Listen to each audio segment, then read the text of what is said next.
So I'm going to introduce our first speaker, Survy. Survy is a robotics generalist with over 10 years experience building autonomous robots, healthcare robots, and early-stage robots. He works in robotics in the space age tech and is helping reduce chemicals used in agriculture. Oh, today's good time.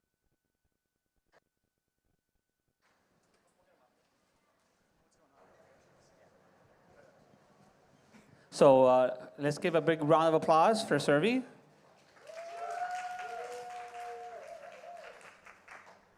All right, welcome to Maker Faire, everyone. You guys are going to see some awesome robots and installations and art projects here today. And I imagine some of you will walk away feeling inspired to make something of your own. I'm here to talk about how do you take that inspiration, take that concept, make something of your own, and all the way to completion. As I was introduced, I'm Survy, and I love making robots for my day job and also on the side on the weekends. And this is a presentation of me making the mobile robot. So this robot that you see in the front is actually one I designed for a competition called the RoboMagellan competition. And it's kind of like the DARPA challenge, but on a smaller scale.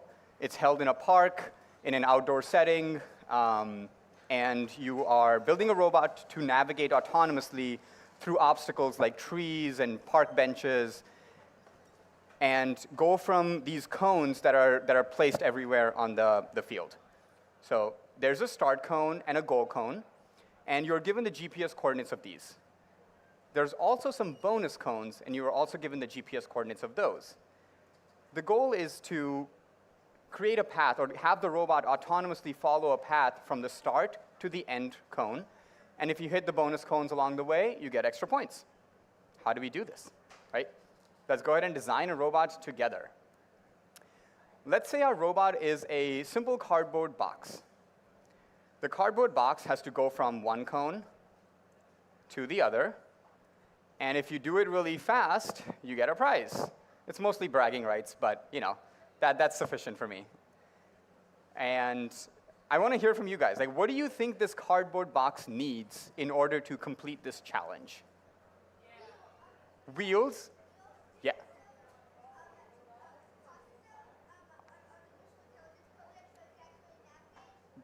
Yeah, you should be working with me on this robot. I love that. Yeah, so what I heard was wheels, a processor, some sensors. He said AI, I think.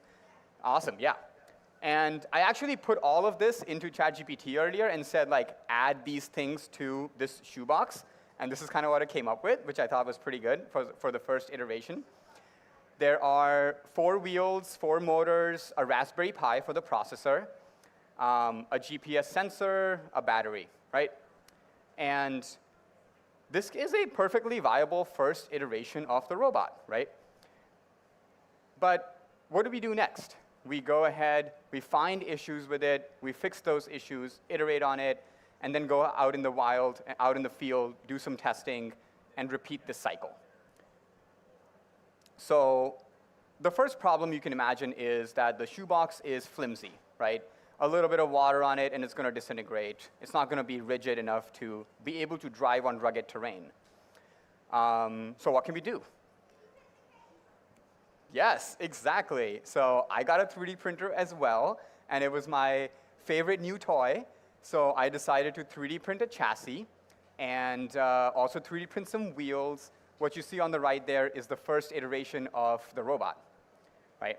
And here's a video of like a sped up video of the 3D printing. Next, I went outside and tested out the shoebox 9001.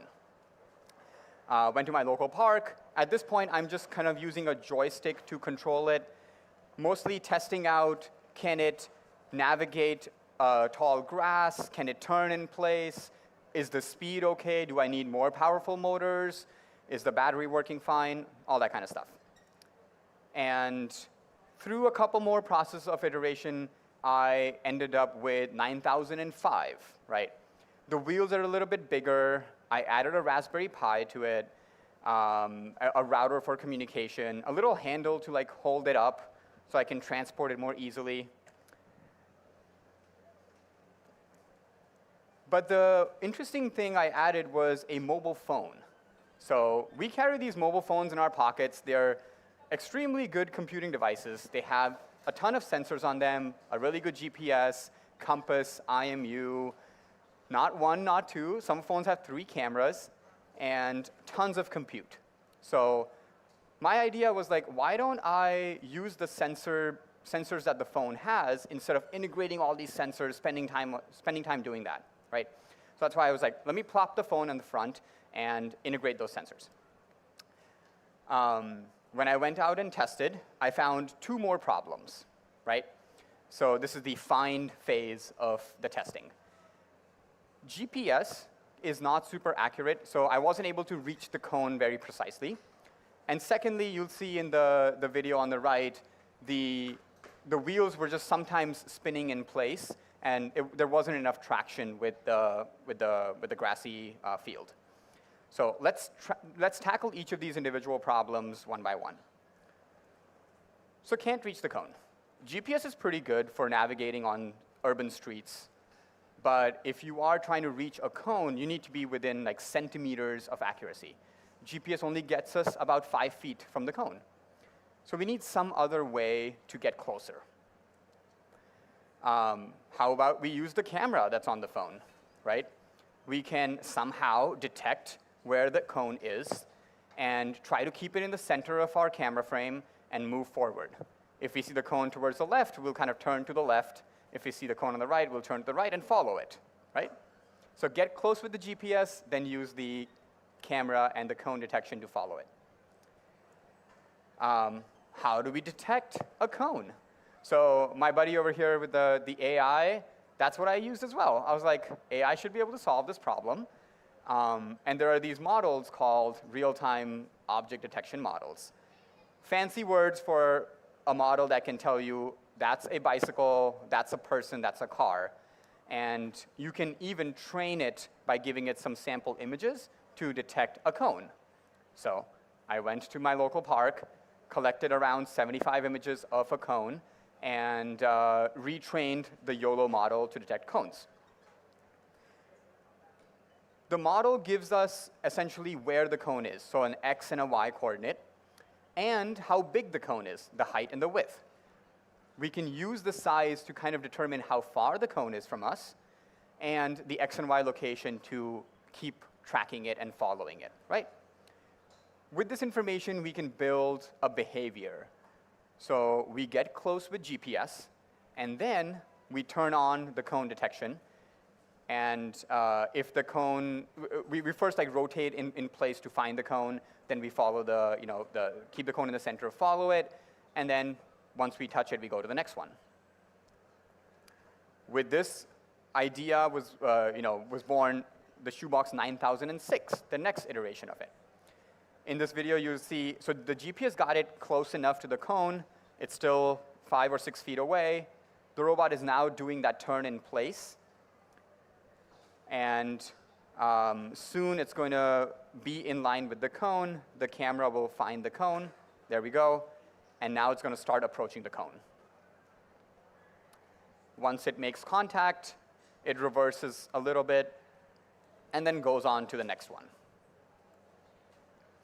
If you guys want, you can pull out your phones, scan this QR code, and try the cone detector for yourself. There's a cone over here. It might take a few minutes to load, but based on the internet connection here. But yeah, you guys can play with that as well.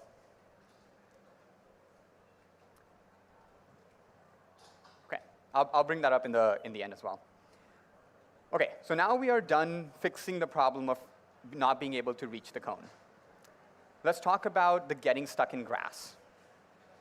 Now, I'm a software engineer, so I don't have much mechanical experience, but I have friends that have mechanical experience. And they told me about suspension. They were like, you need suspension. In order for all 4 wheels of the robot to make contact with the ground, you need suspension. I'm kind of lazy, so I was like, okay, I don't want to design these complicated-looking suspension systems.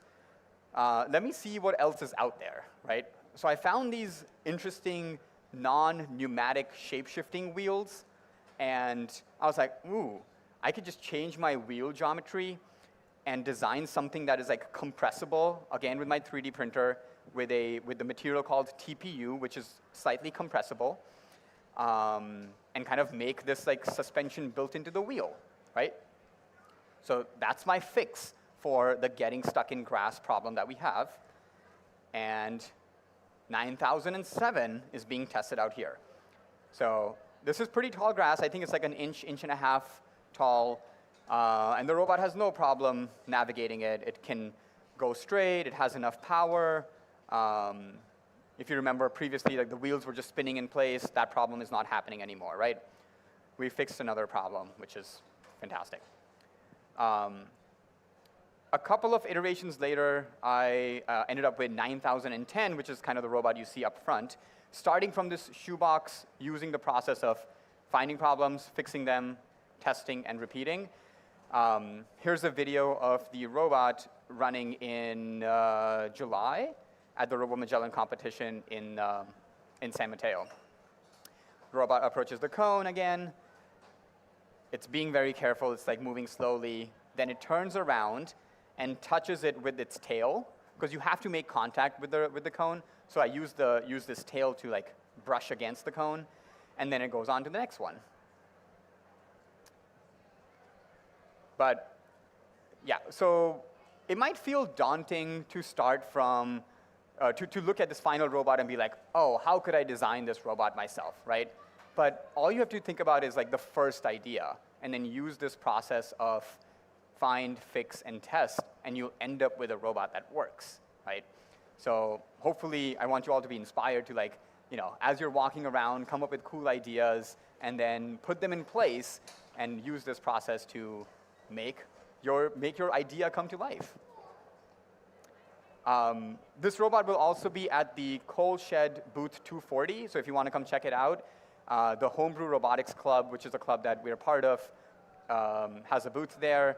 And we host these competitions every couple of months in the Bay Area. So if you're local, you can definitely come check it out. I'll take a few questions. I also have a couple of additional slides if you guys want to see more technical stuff around the architecture or handling false positives for the model. But yeah, let's open it up for questions first.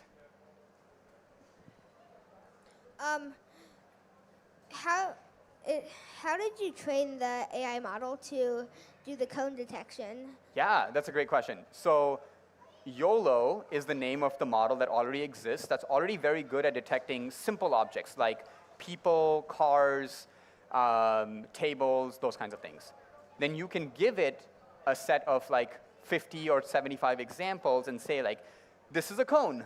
This is a cone in a different park. This is a cone in my backyard. And it learns with those 75 images to then detect cones in the future. Yeah, it's super simple. Yes? How do you find how to use YOLO? Is it you go into the internet and check it out, and then it tells you step by step what to do? Yeah, so great question. I kind of rely on sort of three different knowledge bases, right? One is like my own experiences. Another one is like, for example, for mechanical engineering, my friends who might be mechanical engineers. And then if all else fails, like ChatGPT is actually really good at helping you brainstorm some of these ideas.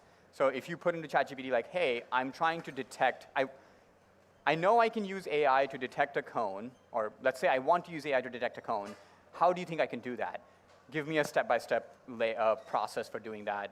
That's a good start to start experimenting and playing around. But yeah, the internet, large language models now, and your friends. And it will direct you in the right direction to be like, hey, you could use YOLO and retrain it in this way to create a model that detects cones. Yeah. I am very curious, maybe it's in one of your next slides, how you talk from the phone. Do you still have the router? How does it control the micro? Yeah, perfect. Okay, I knew someone was going to ask it, so I'm glad I added this slide last minute. So there are three major components. There's the Raspberry Pi, a router to just kind of connect stuff together, and then the phone, which is like the provider for all the sensor data, and it runs the cone detection model in the browser. The Raspberry Pi hosts this like website, essentially. It also has a Python backend that is accepting all of the sensor data, using like a state machine to figure out what to do next, and then sending commands to the motors.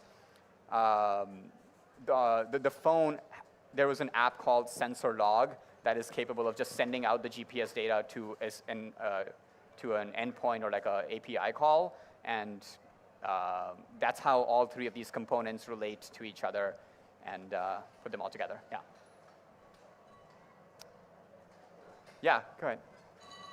If we're coding our own project with AI, should we use Python or programs such as C++ and Java? Yeah, I would say use whatever you're most comfortable with, right? For projects that you're doing as a hobby, your comfort is going to take you a long way instead of trying to necessarily learn the best language to do it. If you were in medical robotics, for example, you might use C++ because it has certain properties that allow it to be fast and reliable. Python is also super reliable, but it's just going to be slightly slower. However, for a hobby project, this entire thing is done in Python, and that's perfectly fine. So use whatever you're comfortable with. When you reach the limits of that particular skill or language, then you can look into fixing that problem by maybe changing the language or finding tools to like make your code faster. And does that answer your question? Awesome, yeah. But short answer, Python, yeah. One in the back. Oh, thank you. Your robotics group, how did they, are they coming up with the contests themselves, or is this like a larger robotics community or even something run by colleges that are coming up with the contests? Yeah, so the RoboMagellan competition is one that has existed for, I think, 20 years. Don't quote me on that. But it's like a rule set that anyone can adopt and create a competition out of. So the Homebrew Robotics Club did exactly that for RoboMagellan. But they also have like 10 other different ones that they have created. A tabletop challenge, which is make about a robot like not more than 12 inches by 12 inches that runs on the table all the way up to the edge, pushes a block over, comes back to the starting point. So yeah, some of them are more beginner challenges, and then there's also like RoboMagellan, which is more outdoor in a park, an autonomous robot. Yeah, of course. Any other questions? I just got a signal we have 2 more minutes. So. Fantastic. Thanks all for being here. Go out and get inspired. Yeah.